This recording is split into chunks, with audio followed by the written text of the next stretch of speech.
Assalomu alaykum. Men Abduxoliq Hasan 2002-yildan beri Shveysariyada turyapman. Men bugun urug' tuqqanlarim haqida guvohlik bermoqchi.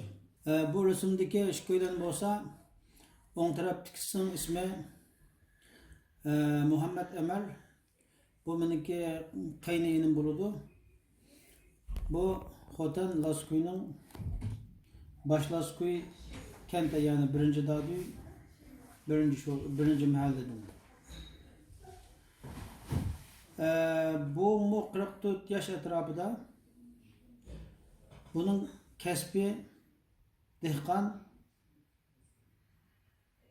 bazen uşak ticaret mi kılattı. Şununla şug'ullangan işleri şu. Bu balanımı 2016'nın ahirlarida kampıga olib ketgan va yoki turmaga olib ketganligi aniq emas, ammo olib ketilganligi aniq. Ta hozirgacha buningdan hech qanday xabar yo'q.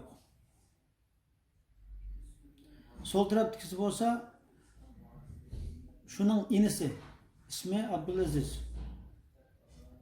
Bu 25 yaş, 26 yaş etrafında.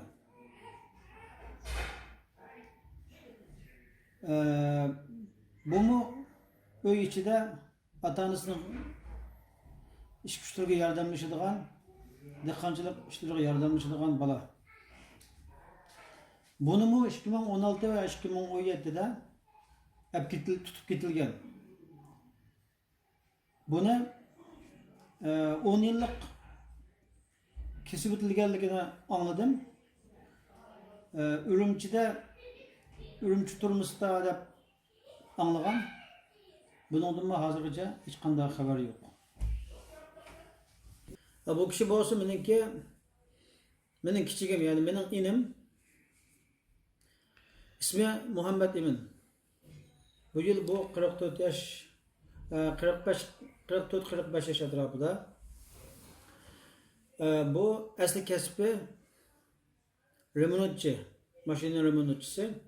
Keyin ticaretga almashtirib, Ürümçide 2017 yılgacha, 2015'ten 2017'gacha bu restoran açkan, şirkleşip, keyin bunun bu 2016'da mı, 2015'ten bunun bir şirkini tutup ketken bulup, keyin bu yalğız kalıp, bu aşxonada, bu restoranda devam kılıp ketip atattı. 2017 yılının ahırına gelgende bunu mu tutup gidip ahırısta bu restoran takılıp gitti. Anlaşımca Xotanga olib ketilgan ekan. Bu kampıdı mı veya turmudu mu uqmayman. Bu inim Xotanning Laskoy Org'ul kenti 3 mahallada turadi. Bu bo'lsa meniki ikkinchi achamninki o'g'li, ismi Abdulaziz. Yaşı 34-35 etrafında. Bu mu Laskoy Org'ul kentining Nazarbog' yezisida o'tirdi. Va buning bir aksi va buniki surati bo'lmaganlikdan ismini tilga o'taman. Onun ismi Muhammed Niyaz. Buningdan 2 yaş, 3 yaş çoğun. Yani 37-38 yaş etrafında.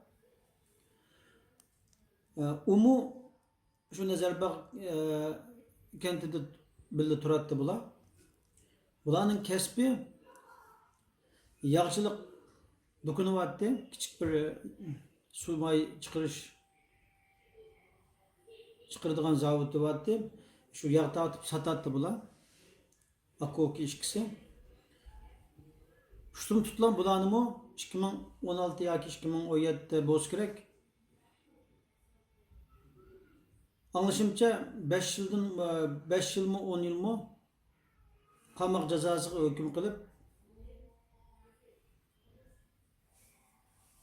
elib ketganligini anladım. Ondan keyingi ahvolini bilmayman. 3 yil 4 yildan beri hech qanday uçur aloqa yo'q.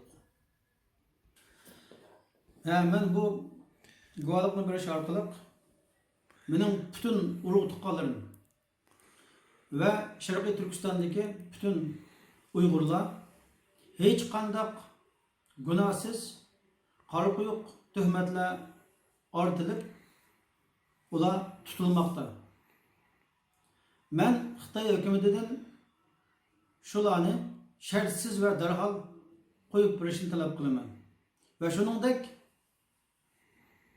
xalqaro jamiyatning bizga yaqindan yordamda bo'lib, bu Xitoy ishg'olchilarining bu zo'ravonlik, insoniyatga qarshi irqiy qirg'inchilik harakatini to'xtatish uchun jiddiy harakatga o'tishini va xalqarodagi kishilik huquq tashkilotlarining bu zo'ravonlik harakatlarini surishti qilishini va xalqaro qonun bo'yicha bu jinoyatchilarni, Xitoy jinoyatchilarini qonuniy jinoiy javobgarlikka tortishni talab qilaman va ularning izdirgini qilishni talab qilaman.